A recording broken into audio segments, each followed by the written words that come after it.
Further debate? I recognize the member from Oshawa. Thank you, Speaker, and I'm very pleased to stand in this place and speak on behalf of the people across Durham Region, not only Oshawa today, on Bill 100, the Better Regional Governance Act. So this is called the Better Regional Governance Act, but really I think it's better for the Premier and not so good for Durham Act. This bill is... I am sorry to interrupt, but at this time I'm required, pursuant to Standing Order 50C, I am now required to interrupt the proceedings and announce that there have been 6.5 hours of debate on the motion for second reading of this bill. This debate will therefore be deemed adjourned unless the Government House Leader directs the debate to continue. I turn to the member of Essex. Continue the debate. Thank you. I go back to the member from Oshawa. Thank you, Speaker. I'm very glad to be able to continue the debate because I sure am ready for it. Speaker, this bill is yet another attack on local democracy by this government, giving the government and its unelected friends unprecedented power over regional municipal budgets and operations, taking power away from the municipal taxpayers and their elected representatives. The bill would allow the Minister of Municipal Affairs and Housing to appoint or remove the regional chairs of Durham, Halton, Muskoka, Niagara, Peel, Waterloo and York, as well as the Warden of Simcoe County. So I'm going to stay in my lane and focus on the region of Durham. So I have used language in this House that the Minister is unhappy with, that I have said that the bill in effect fires the chair of the region, and they take exception to that because that's kind of inflammatory language. But the chair in Durham Region, John Henry, was elected to a position that they are now saying he can't run for again. In fact, nobody can run for again. So call it what you will.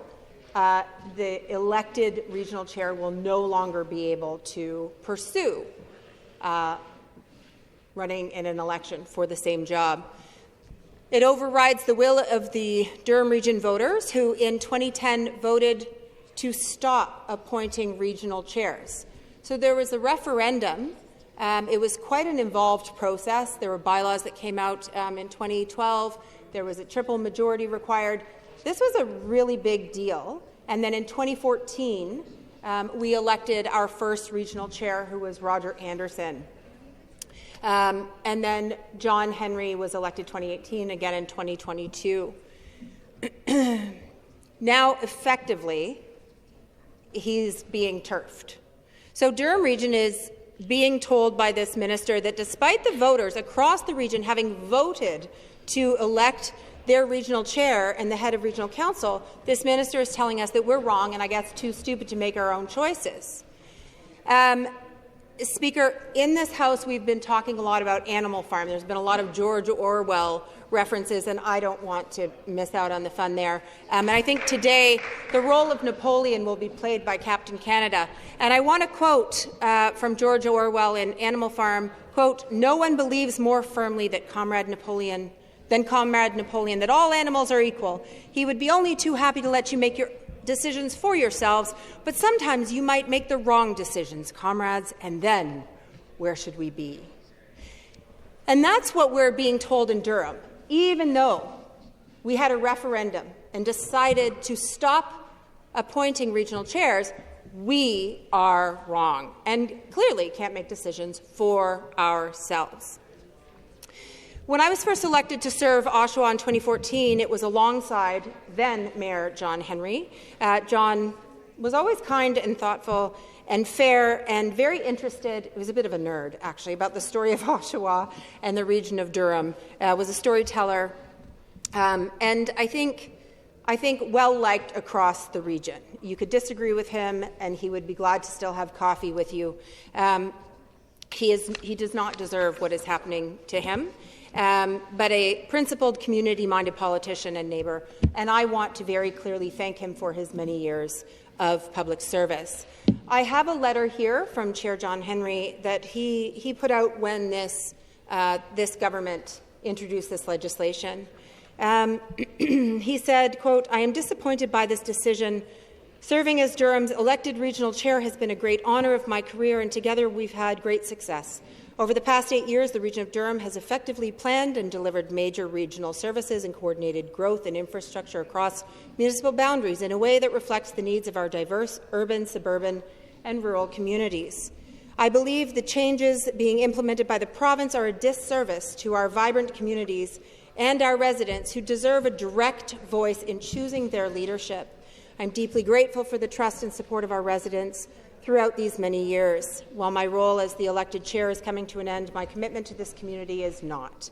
I look forward to continuing to serve the people of Durham in a different capacity and contributing to the growth and success of our region in new ways. And again, thank you, Chair Henry, for your years of service, and I don't think we've seen the last of him, not only because he lives in the area, but because he's someone who does believe in our community. The minister did say to me that, for my information, and he also told this House, that he told John Henry he could apply for the job, right? Or that was announced in this space when I asked a question of the minister, that he could apply for the job. Well, if you don't want someone in the job, why would you let them apply for it? But also, I'm going to say very clearly, working for this minister is not the same as working for the electorate. That's not the same job. And the minister also told me, well, they never used to elect the chair. That's not how they did it. Well, he didn't say this, but I'm saying that may not be how they did it in the good old days. But in the good old days, Speaker, women weren't allowed to vote. So I'm wondering how far back we're going, to go to the good old days. If that's the rationale that, well, they never used to elect chairs, you know what they never used to do? Lots of stuff that we have put an end to. So that is garbage rationale. If I do say so myself.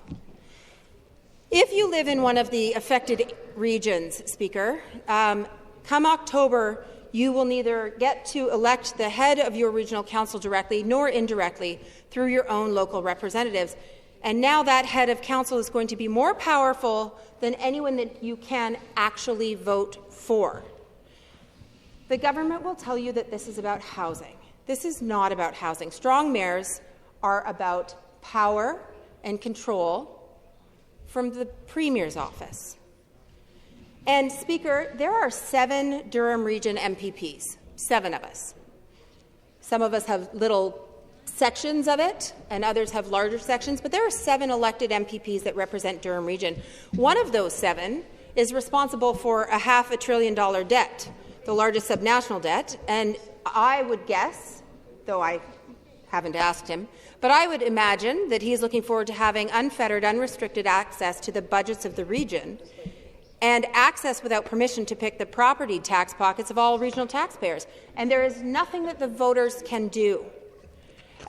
This is obviously concerning, so concerning that I'm getting very thoughtful emails. And this is one, actually, I was copied on. This is a letter from a Whitby constituent writing to the member for Whitby, but who has said, regional councillors, this is Chris from Whitby, regional councillors and mayors of the area municipalities are the decision makers at the region, along with the regional chair, who has only 1 vote. They still work together to serve all of our communities. If their decisions don't precisely align with the province, it is probably because they see your directions as unsupportive or even damaging to their communities who elected them. That is who they are accountable to, not the Premier. Chris goes on to say, please provide me direct evidence that elected chairs are standing in the way of developing housing and infrastructure. It seems they are doing the best they can, given that your government has ripped apart the authorities and funding mechanisms that supported such activities without providing a sustainable or viable alternative. Municipalities have been provided no new revenue tools by your government. This situation also will be a barrier to an appointed chair getting things done. With the proposed 50% reduction in DCs, that existing property taxpayers will be picking up the tab for new development. The related tax increases will be high, and constraints on other services will undoubtedly be imposed. Don't you think that might slow down growth? And what will be the impact on essential services, water, sewer, ambulance, long-term care, social housing, etc., provided by the region? I envision the new regional chair selling off taxpayer-funded assets to fund infrastructure growth early in his term. Chris goes on to say, I don't recall that folks in York and Peel have ever been asked if they would prefer an elected chair. Since your government is busy dismantling Peel and preparing to turn their publicly funded infrastructure over to unaccountable service corporations, it's quite alarming that this could be on tap for Durham as well. Appointing regional chairs who are beholden to the Premier and Minister is just another step in this direction. This is just one more action by your government that makes me fear for our future. Again, I will ask, who will benefit from a provincially appointed chair? Certainly not Durham taxpayers, who clearly chose an elected regional chair. If you think voters are not paying attention, you are sadly mistaken, and that is eloquently put, Chris from Whitby. People are paying attention. They're unhappy with this. I am sure that my colleagues on the other side are well aware of that. But here's the key, and the minister, in answer to my question the other day when I raised this issue, Minister of Municipal Affairs and Housing tossed back at me Peel and York, and again I'm paraphrasing, but sort of said, well, you know, that's working and you're not talking about them. So I wanted to follow up on that and talk about them just a bit, though, because being from Durham, that's where I will stay. As I recall, in Peel, they were in the middle of electing a regional chair, and then Bill 5 stopped that process. And as I recall, I think that was to keep Patrick Brown from becoming the regional chair. I don't know if that was a unanimous vote or if Mississauga East Cooksville might have abstained. I don't really know. But don't tell me that Peel is the shining example. And the thing is, it doesn't matter whether Peel and York today work beautifully, because when this bill passes, it's a totally different ballgame.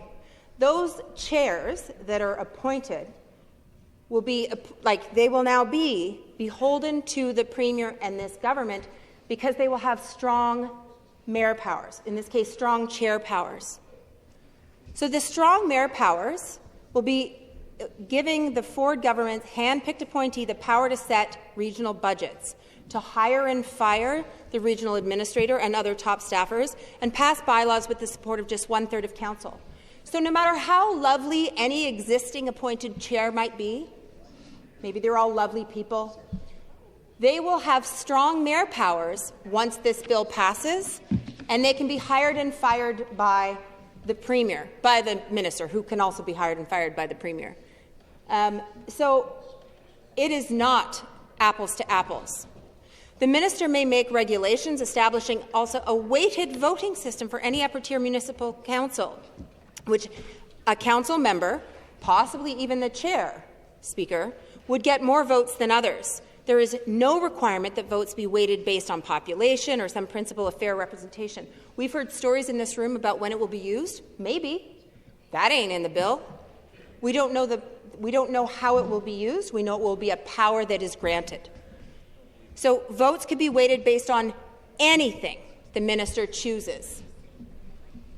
If Bill 100 passes, an unelected appointee will control the budget representing the biggest part of the municipal tax bill for most of the affected municipalities. This bill gives Doug Ford the power to reach into municipal taxpayer pockets and take whatever he wants. We'll remind the member to use the titles or the ridings of the members of this House. I appreciate the opportunity to correct that. I am talking about the Premier. So, this bill gives the Premier the power to reach into municipal taxpayer pockets and take whatever he might want. And this, folks at home, is affectionately known as taxation without representation. Speaker, the minister has said that there's going to be an open process and a vetting process, and it all sounds very elaborate, except it's not. Right now, when we have a region-wide election, all of the voters get a say in who gets picked. So you can call it a vetting process or an election, to use a popular turn of phrase. They can elect, also known as choose someone, or they can reject someone. That's a heck of a process, right? That's a lot of people weighing in on that person.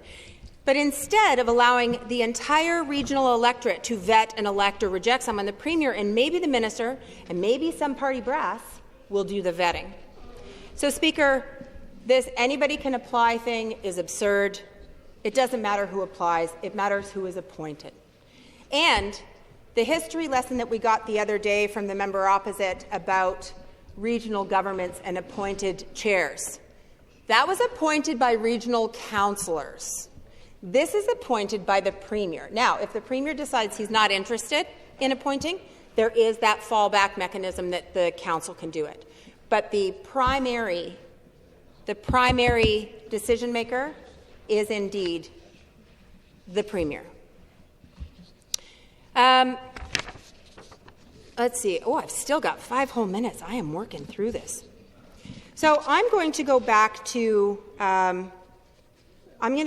part of this letter from Chris from Whitby, who said, I am very concerned that Bill 100, recently introduced by your government, will severely damage governance in Durham and other regions.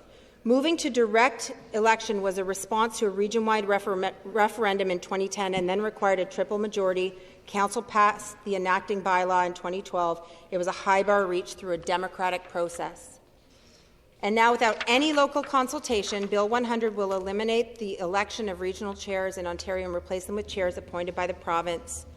In addition, the appointee will have strong mayor powers, which will allow them to override majority decisions of regional council. Our property taxes will continue to pay the salary of this appointee, but we will have no voters' influence over them, and the authority of our elected regional councillors will be diminished as well. Historically, municipalities may disagree with some provincial directions because municipalities are focused on meeting local needs with limited resources, in addition to services downloaded from the province. No evidence to support this change has been presented to us by your government, nor has any consultation with affected communications taken place. There is nothing to indicate that the Durham Regional Chair is slowing down housing development. There are thousands of approved housing units in Durham that developers have simply not built for their own reasons. Why should we accept a situation of taxation without representation in the case of the chair? End quote. I appreciate the thoughtful comments from the community. I look forward to the questions because I can hear that the members opposite are taking some exception with what that constituent wrote in that I shared. I'm looking forward to hearing when it's not just heckles. So, Speaker, I've talked about taxation without representation, and I think a little bit of a history lesson is important. When the American colonies were protesting the Sugar Act and the Stamp Act, protesting that they were forced to pay taxes without elected representation in Britain, they fought it. The Boston Tea Party kicked off the American Revolution. And here, good old Captain Canada is trying, in his folksy way, to pull that nonsense in Durham. To the people of Durham Region and the other regional municipalities losing their elected representation, you don't have to take this. I think that we should dump these folks in the harbour. And I apologize. Okay, I'm being told that that's a little harsh. If that's a bit harsh or unparliamentary, I would also say something else that is unparliamentary is taxation without representation. The NDP has opposed all of this government's attacks on local democracy, and let me tell you, there have been a whack of them. If we think, even just in the last few weeks, FOI rules are being changed, directors of education are now CEOs, control the correspondence of trustees to the public, we're getting rid of elected regional chairs. There are a lot of ways that this government is making sure that they are indeed not accountable. And we are seeing, this is not an erosion of democracy. That would suggest that it's a natural process. This is an attack on democracy. This is purposeful. We should be voting for people that we can hold accountable. And failed government or failed PC candidates or friends of the Premier that were not chosen by the people should not be in charge of the regional budget. The lion's share of local property taxes and our property tax bill are now going to be up for grabs. Remember that the person who is being appointed is not elected. the person who's being appointed gets to appoint or hire and fire the CAO, the senior staff. The CAO, I think, used to work for regional council, supported the chair, but worked for regional council. Now they won't. They're hired and fired going forward by the regional chair, who is hired and fired by the minister, who is hired or fired by the premier. And I'm being heckled that the premier is hired and fired by the voters. I'm looking forward to the fired part. We're working on it. Thank you for the reminder. And to the folks at home, make sure to vote, make sure to write to your MPPs. I'm very pleased to share the voices of people in the community. I'm not afraid of democracy, and I look forward to democracy. Questions? I recognize the Associate Minister of Energy-Intensive Industry. Speaker, and I always appreciate hearing the member from Oshawa speak. One of the things I appreciated hearing her comment upon, and something I find very interesting, is they're always so worried about, there's not enough local representation, there's not enough local councillors. You're going to reduce the number. I mean, imagine in Niagara we're going to go from 126 municipal politicians, more than there are MPPs in the entire province of Ontario, down to 107. How dare we? It's going to be terrible. No one will ever be able to reach out to 107 local politicians in a municipality, with a population that is smaller than Halifax, which has 17. How could we? So I guess the pushback, I hear them saying that, more local representation is always the solution. More local representation is always the answer. Locale, local, all the way. And I appreciate that, but it rings a little bit hollow when they're not bringing forward proposals to increase. So my question back, if you don't like it, are you going to bring forward a private member's bill to increase the number of local municipal politicians in your riding? Why not have 3,000? I recognize the member from Oshawa. I love the enthusiasm from the member opposite, but nowhere did I talk about the number of councillors, because for us in Durham, this is a change to the elected regional chair. And from anything that I've heard, either thoughtful debate in this House or outside of this space, is that if there are changes that can be made to improve the makeup of councils, then why wouldn't we ask those who are elected how better to do the job? I am sure that I could ask some of your colleagues how they could better do their jobs, and if they're not sure, we have folks on this side who could help them. But this is about electing someone to be accountable. And now the Premier is going to handpick, I don't know, like how well did Bob Gale go? Like that was the provincial vetting process, right? Response, please. Didn't go so well. So we should be able to choose someone that we can hold accountable, especially someone who can dip into our taxpayer pockets. Questions? I recognize the member from Nickel Belt. Thank you, Speaker, and thank you so much to the member for sharing this information. If we look specifically at the Durham region, but it applies to all of Ontario, she made some pretty convincing argument why democracy matters, why giving people a chance to be heard through election, where you select who will represent you, makes all the difference. She gives a specific example as to the people of Durham decided that they wanted to vote. They wanted to choose. They don't want anybody else to do that. Please. Is what's going to happen in Durham with that bill. I turn to the member from Oshawa. So, yeah, people did vote for their regional chair. But even going back before they voted, it was in 2010 that there was a referendum. And then there was quite an involved process to really confirm that the people of Durham region wanted to stop having an appointed chair and to start having an elected chair. That was their choice. And this provincial government is saying, yeah, that's not working for us. We're just going to do away with that. You don't get to vote. You don't get a say. We're going to handpick someone. We're going to give them all they would need is a third of council with the strong mayor powers to control the budget, to hire and fire. Please. And no voter in Oshawa, in Durham, in Ajax, in Pickering, none of them get a say. Questions? I recognize the member from Orleans. Thank you very much, Mr. Speaker. Mr. Speaker, when the Premier introduced strong mayor powers, he in part justified it based on the fact that the mayor would have a citywide or region-wide mandate and therefore deserved and required more power. He's now flip-flopping on that by having a government-appointed hack go in there and have these ultimate powers. Similarly, a few years ago, the Premier boasted about how he was the only Premier never to fly on the private government plane. And now we learn that the Premier is in fact not only flying on a private business jet owned by the government regularly, he now tries to buy a new one for $29 or $30 million. And so I'm wondering if you can explain, from your point of view, why we think the government continues to flip-flop on very kind of critical and important issues around democracy and public finance, including the fact that they're increased Ontario's deficit to $500 billion. That's the member from Oshawa. There were lots of pieces to that, and I've only got a minute.